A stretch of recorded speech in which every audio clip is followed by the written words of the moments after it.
And he's like, but right now you need CAD and you need a lot of math. So I got into school for journalism, hence, and my folks were like fighting and splitting up. Like, I graduated high school and my dad said, look, I'm done. So here it is, we try and take a family picture, and he's like, I'm done. I'm out of here. I seen my oldest son graduate. Well, I'm his only son. He's like, I seen my son graduate. I'm done. So I couldn't go to the university for journalism where I got into. So I took a regular job at like Kmart and went to community college. And I went for mechanical drafting, which is like mechanical engineering, and quit for a while because I ran out of money and all that and stuff kind of got in the way, and then picked it back up. I had statics, your 3D software like SolidWorks, Solid Edge, metallurgy, whatever. Basic machine shop, working with your lathes, milling machines, gauge blocks, all that. And I graduated in 2004, and I wrote Cliff Let, and I said, look, I finished school. I got this 3D software, you know, just throwing darts. Like, this is what I love. This is something that I've come back to. This is what, you know, this is what made me happy. And for some crazy reason, Cliff Let always wrote me back. For, I don't know what it was. Maybe he wrote everybody back, but he always wrote me back. And I said, look, I got my associate's degree in this, you know. And he wrote me back and he said, well, we require a bachelor's degree and we require you to have experience in Pro E. And I'm like, man, I just got SolidWorks, Solid Edge. Like, I'm in community college. Like, what in the world? So that exit out there. So took little BS jobs. I was designing stores for like Food Lion. Designing, you know, walk-in coolers and freezers and whatnot, and met a lady. And yeah, lived life for a little bit, and then got back in when I heard about Speed RC opening up, and got back in, and all it took was me going to the track and like hearing that sound of like the intercom and people and the cars going by, and seeing the cars, like you seeing this right here, you know, you watching, you doing that.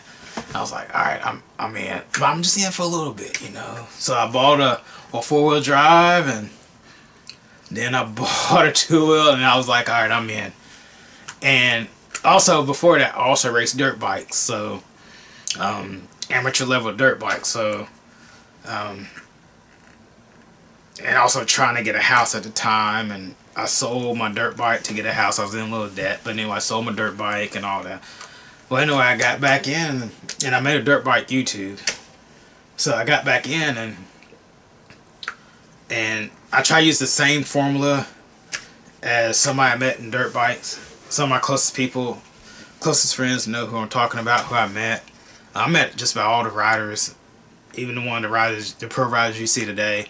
Going to Atlanta pretty soon to watch Supercross. But anyway, got back in and created a YouTube channel, and like, here I am, you know. So it's kind of like went like full circle.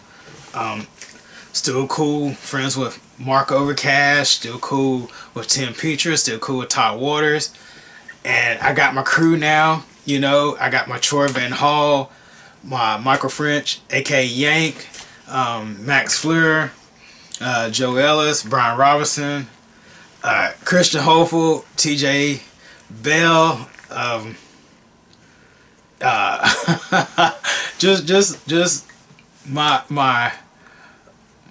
just my crew, like my Kyle Jeffries, Silent Assassin, you know, just my crew, Factory Ben. At the time we had Scott Speed and Rex and whatnot, but These were like Wednesday night racing at Speed was like a national. Payhood, Millington, yeah, Dylan Latour. Oh my gosh, like I'm just ripping these names out, like, and it was like, and you know what it felt like? Wednesday nights at Speed RC felt like how SoCal Raceway felt. I never been to SoCal, but you know I had friends like Derek Bertani that I would call. You know, Derek Bertani, I would call him at the track, and no matter what time I call him, he was at the track. Him and Ken Wall practicing. And I met Ken Wall a couple times, you know. But anyway, Speed like brought that back, and I remember racing novice, and they were just like, "Oh no, you raced before," but it's been like some years, so. So I got out there and raced. I did good, and just started like, you know, banging again. Like just turning out the laps, and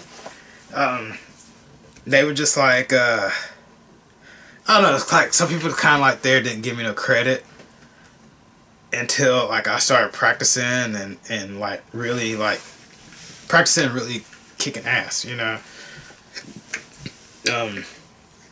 J Concept roll around. And I had to be 44.3. I want to say I made B main or A main that year into 44.3. And then I made I got the B6, the B64, B64. I got that and just started doing videos on that and just started marketing and just get my name out there and whatnot, and the rest was like, it was just on. And you know, my Speed Savage guys, Justin, you know, Jim, Jim, just those guys. Like I would go to the track and I would video what these guys are doing. You know, they were racing kill shows and all different cars. That was another thing at Speed. Any car was fast. Like all these guys was racing all different kits and everyone else was fast. So I would go video what they were doing and whatnot and little secrets and build tips and whatnot. And that sprung RC Vitals. The one thing I did do that really took my channel from here to up was I videoed Michael French, aka Yank. I gave him a new 17.5 motor and he tuned it up to a motor analyzer and everything, and that's what set my channel, just catapult me. Like it just catapulted my channel. Always racing mod, but yeah, it was like I was going to these tracks and like I was going to Speed and just practicing and seeing what these guys were doing, like Max Fleur, like you know, Myers, you know, Chris Pace. I call Chris Pace the Myth, and that was another thing. I gave up nicknames to everybody, and like they slowly became like, you know, just like Brad Powell became Silent Assassin, Chris Pace became the Myth. Yeah, I miss those days. Just don't know. But fast forward, putting out my content, kept pumping content. I didn't care if it was good or not. Just, world, here. This is what I see at Speed. And then J Concept roll around and it's like, you know, 2 or 3 of our guys are in the A main. 2 or 3 of our guys kick some of the pros' butts. So bump the pros down to the B main. And it was like, this is what we were coming. So after Speed days, it kind of like crumbled. And as y'all can see on my channel, y'all can kind of see like my content is about like unboxings and whatnots. And our local track is 4.5 hours away. So if I want to shoot a video on like a car handling or whatnot, I had to drive 4.5 hours down to Beach Hobbies. That was another thing. Some of y'all footage y'all see me driving. What I would do is I would stay an extra day. Like, so the race ended on Sunday. I would stay Sunday night, and then Monday I would go practice at beach while the track is quiet and get all my footage and whatnot, and then present that to y'all guys, chop it up whatnot, and present it to y'all guys. But yeah. If y'all got any questions, like, that's it. Like, that's range till now. If you got any questions or whatnot, or want to ask me anything, like I said, nothing's off topic. Ask me. Yeah. That was another thing. People are like, you know, some people are like, why don't you add like music and stuff like that? Could you do a little fancier and stuff like that? And it's like, nah, like, this is me. This is what I present. I came from motocross background, and I got to filming some of the pros' bikes. I got to filming James Stewart's bike with the same camera that I'm filming right now. I had to film in James Stewart's bike. A lot of pros, like, you know, Kyle Peters, you know, Philip Poto's bike, Malcolm's bike at one time, and it was like, get ready, set, go. Have your camera ready. Alright, this is your point. Have your camera ready. Go. So that's my footage, like I'm saying now. It's just raw. Like right now, nothing's rehearsed, nothing. I'm just off the cuff, just giving it to you, like telling you about me, where I come from and whatnot. But anyway, enough about me. If you got any questions, comment down below. My Yokomo truck's still for sale. I'm thinking about letting it go for $200. I think I asked $300. I'm thinking about letting it go for $200. Just rollers. You get tires, clay tires, and carpet tires. Box and all the pills and whatnot to go to it. But anyway, guys, thank you for tuning in. I appreciate that. Mean it from the bottom of my heart. Until next time, see y'all guys at the track. Thank you.